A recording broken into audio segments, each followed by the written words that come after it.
طبيبي قريب هل سقامي تسمع يقابلني يوم المقفى المشفع أراني إذا ما جئت يوما محمدا تحقق آمال قدره ومقداره العظيم.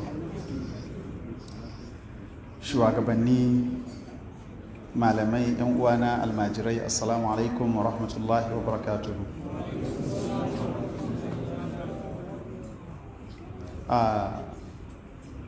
Lallai mawdu'in da malam ya yi magana a kai kuma ya nemi a yi ta'aliki a kai mawdu'i ne wanda muna lokacin da muke bukatan shi matuƙa. Kamar yadda ya faɗa, ko da ba za mu ce ba mu taɓa ganin lokaci na wahala kamar yanzu ba, mu mun gani da yawa lokutan da suka fi yanzu, amma dai mun san cewa al'umma rayuwa ta yi matuƙan tsada yanzu. Ana cikin wani yanayi wanda masana tattalin arziki sun san sunan da suke mashi na hauhawan farashi, wanda kuma yana haifar da musamman mutanen da suke zaune a birane wanda sun dogara ne da sayan abubuwan da suke bukata da biyan bukatansu, to lallai suna cikin yanayi mawuyaci. Wannan kuma yana ɗaya daga cikin hanyoyin da Allah subhanahu wa ta'ala kan jarabci bayinsa. Allah Ubangiji ya tausaya mana, Allah ya lattafa mana. Bayan matsaloli na ƙarancin tsaro wanda suka haifar da su ma koma bayan tattalin arziki, Allah subhanahu wa ta'ala ya amintar da mu. Dama ni'imomi guda biyu kenan wanda Allah subhanahu wa ta'ala ya yi imtinani ga mutanen Quraysh da su. لإلاف قريش إلافهم رحلة الشتاء والصيف فليعبدوا رب هذا البيت الذي أطعمهم من جوع وآمنهم من خوف. wato Allah yana minna ga mutanen Quraysh cewa ba su da uzurin da zai hana su bautan Allah subhanahu wa ta'ala, Allah da ya yi masu waɗannan ni'imomi guda biyu. Mun gode, kuma har yanzu muna cikin ni'iman Allah. Har yanzu akwai masu cin dussa a cikin ɗan adam a faɗin duniya, akwai masu cin ganye kamar dabbobi. Allah subhanahu ta'ala ya ba mu abin da za mu ci. Har yanzu akwai wanda suke yawo kusan tsirara saboda rashin tufafi, Allah ya tufatar da mu. Har yanzu akwai wanda ba su iya kwana a gidaje, ba su iya zama, suna cikin tashin hankali, kullum cikin kashe-kashe suke da yaƙe-yaƙe a faɗin duniya. Allah subhanahu ta'ala ya amintar da mu, bai samu cikin wannan munanan jarabawan ba. Allah mun gode, Allah mun gode. Allah subhanahu wa ta'ala ka yafe mana gajiyawanmu, ka ɗauke mana ƙaramin jarabawan da kai mana ba za mu iya ba. Maganin ciyarwa a watan Ramadan ba ni ne zan yi muhadara ba, Ustaz Sulaiman shi ne zai yi majalisi. Allah subhanahu wa ta'ala ya saka masa da alkhairi, amma ni ma zan yi matashiya ne kamar yadda Sayyidi Mustapha ya yi matashiya, ni ma zan yi matashiya ta biyu. Abin da zan faɗa mana kawai shine mafi yawanmu wanda Allah subhanahu wa ta'ala ya sa muke rayuwa a wuri irin Abuja, to mafi yawa muna da halin da za mu iya ci har mu taimaka wa wani. Shawaran da nake bamu, idan za mu iya mu duba mabukata, mu ɗauki tsari na mafi ƙaranci. Idan ba za ka yi samun a farkon azumi ka sami gwargwadon abin da za ka iya ka aikawa wanda kasancewa yana cikin bukata domin dafawa a gidansa, to ko da dafaffen, domin so da yawa ana kuka, za ka ji ana cewa abinci yana tsada a Ramadan ko kayan abinci suna tsada. Abin da yake kawo haka galiban ba tsadan gaskiya ba ne, wato bukata ne na mutane yake ƙara yawa. Idan ana da wannan ruwan, 'yan kasuwa masu saidawa suna da guda 100 kuma mutane suna bukatan guda 50, to farashi zai zauna ba matsala. Amma daga ran da aka ce gashi guda 100 nan ake da shi kuma mutane suna bukatan 200, to ɗan kasuwa zai fara sarauta, farashi zai fara ɗagawa saboda bukata ya yi yawa, sai wanda ya iya bayarwa. Kwana-kwanan nan mun ga abin da man fetur, halin da man fetur ya shiga ko, saboda karancin man fetur ɗin da ake kawowa a wasu sassan ƙasa, sai ya zama farashi yana ta ɗagawa gwargwadon wuyan shi a rana, gwargwadon ɗagawan farashi. To haka shi ma kayan abinci a watan Ramadan, ba wai bukatan mu ne yake ƙara yawa, kowa yana son sai ya siya ya aji da yawa, kuma kowa yana son sai ya dafa da yawa fiye da bukatansa, kowa yana son sai ya sha kunu da shuga ko sai ya raba kunu da shuga da sauran dai makamantan wannan, sai shuga ya ɗaga saboda kila kafin Ramadan ba kowa yake bukata ba. Shawaran da zan bamu abubuwa guda biyu. Shi azumi ba munasaba ne na a ci a zubar ba, ba munasaba ce ta almubazzaranci ba. Ina fatan mun fahimta.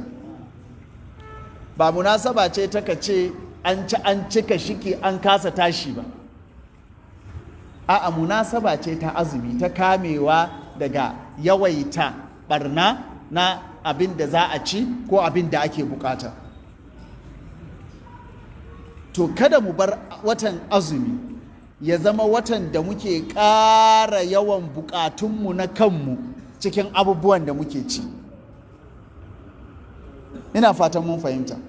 In za ka ci abinci da kwano ɗaya yana isanka ko rabi, yanzu shi kenan sai an aje maka kwanoni da yawa a gabanka, kaɗan ci kaɗan ragowa idan ba a yi hankali ba. To idan har sai ka yi haka, to ka ɗauki dabaran gayyato wasu mabukata wanda ba su da shi, su zo su zauna ku ci tare, ko kuma ka tabbatar da cewa dai wannan abincin ya ƙare tsakaninka da su ta kowace hanya. Ina fatan mun fahimta. Na haka ba dole sai ka ɗauki ɗanyen abinci ka aika ba, zai yi dafaffen abincin ka zama kana gayyatan wasu kuna ci tare gwargwadon abin da kake da shi.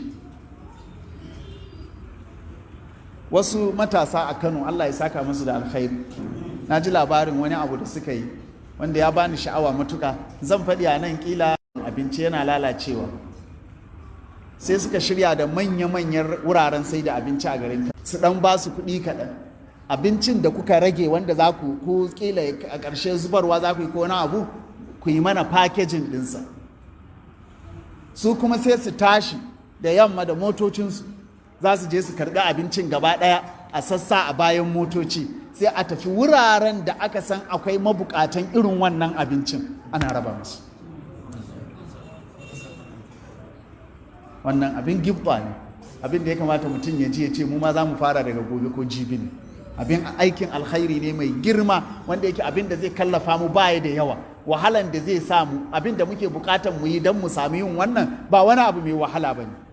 Yanzu idan ka ce shikenan to mu ma unguwar Lubbe matasanmu mun yi za mu yi wata kungiya, duk gidan da muka san cewa suna abinci yana wuce bukatansu ko suna da abinci da yawa, za mu rika karba, za mu kewaya bayan sallar tarawihi, za mu aje musu packages, za mu kewaya mu karba. Misali kawai nake yi, mu raba wa wanda muka san suna bukata. Ko kila idan a Lubbe kila sun yi karanci, to kila za mu je Wusatu, za mu je gidaje da muka san kila su suna da yalwan abinci suna barin shi da sauransu, za mu yi, ko za mu je Maitama za mu yi, kila ya zama hanyar da za a rage wannan almubazzaranci din. To lallai idan muka rage wannan almubazzarancin, abin da muke ci din zai ƙara yawa, waɗanda suke, wato ina nufin zai ƙara yalwata, waɗanda suke amfana da shi za su ƙara yawa.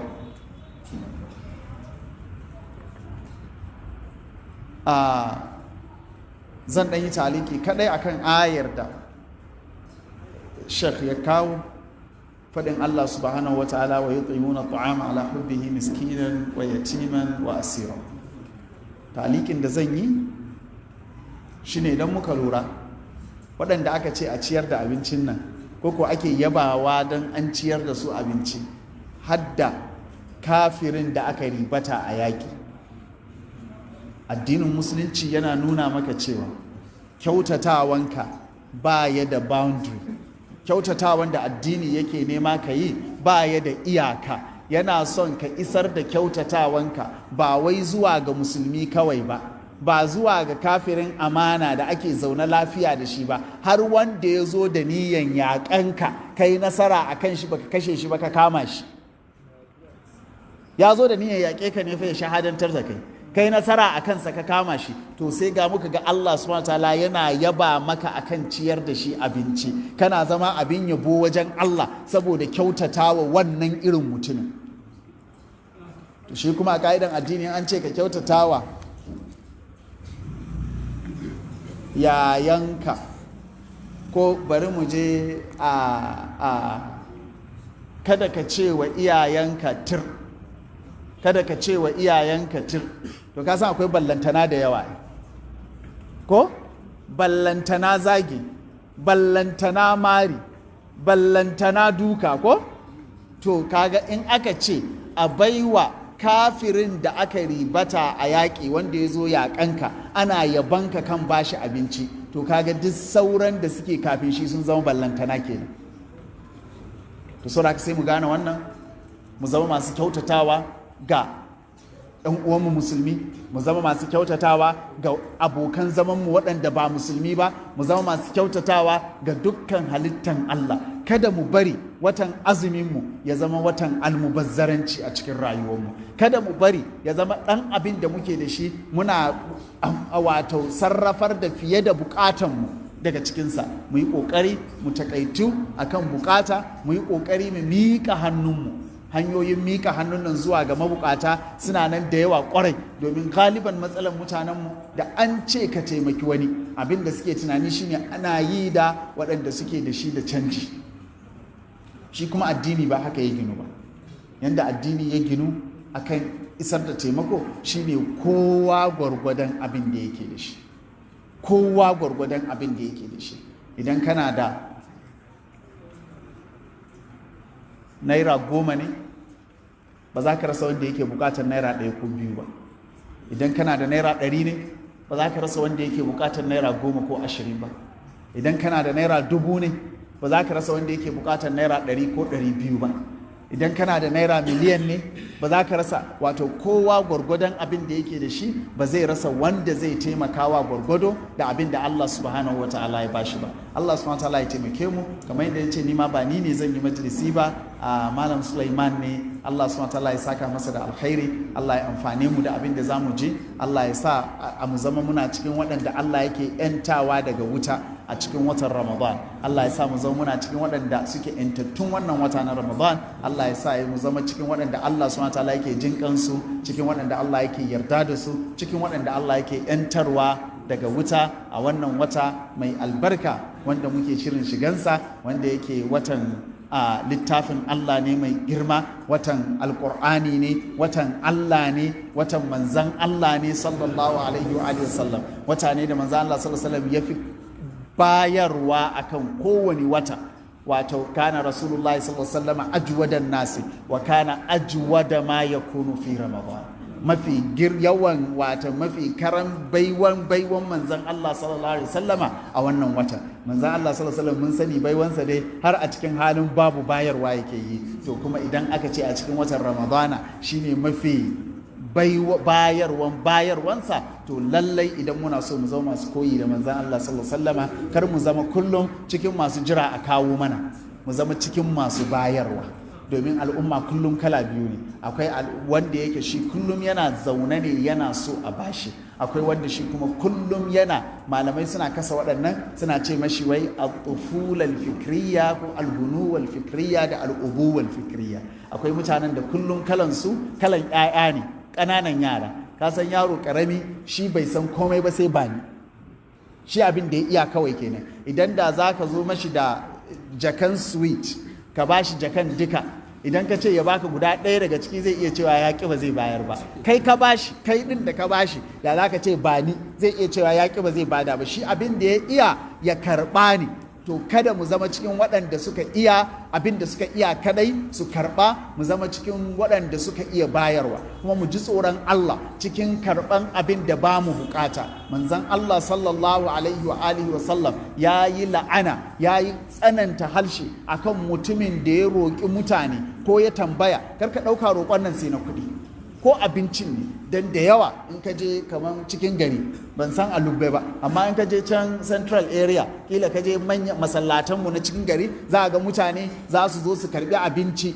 package 1 2 3 4 5, sai su tsame juice ko su tsame nama, sai kaga an zubar da abincin akan titi dan zalunci. To wannan ta'addanci ne, zalunci ne, ko manzon Allah sallallahu alaihi wasallam yayi kausasa harshe akan mutumin da yake tambayan mutane ya karbi abu alhali ba bukatuwan gaskiya yake da shi zuwa ga wannan abin ba. Don haka mu zama masu kamewa, kada mu zama masu kullum mika hannu. Shikenan watan ramadana yayi, watan mu fara kiran wani baka kawo mana zakka ba, baka kawo mana kayan abinci ba, baka kawo mana kaza ba. Kar mi wannan, mu zama masu tunanin ya za mu yi mu bayar mu ma da mafi karancin abin da Allah ya bamu. Wata rana wata mata ta zo wajen manzon Allah, ta zo wajen iyalin manzon Allah sallallahu alaihi wa alihi wa sallama, sai da tuna Aisha ba ta da wani abu da za ta bata, sai ta ɗauki dabino guda ɗaya ta bata, tana da yara 'yan biyu guda biyu a bayanta a hannunta. Da ta bata dabino guda ɗaya, sai yaran suka yi kuka, sai tana matukan jin yunwa, fuskanta ya nuna matukan yunwa a tare da ita,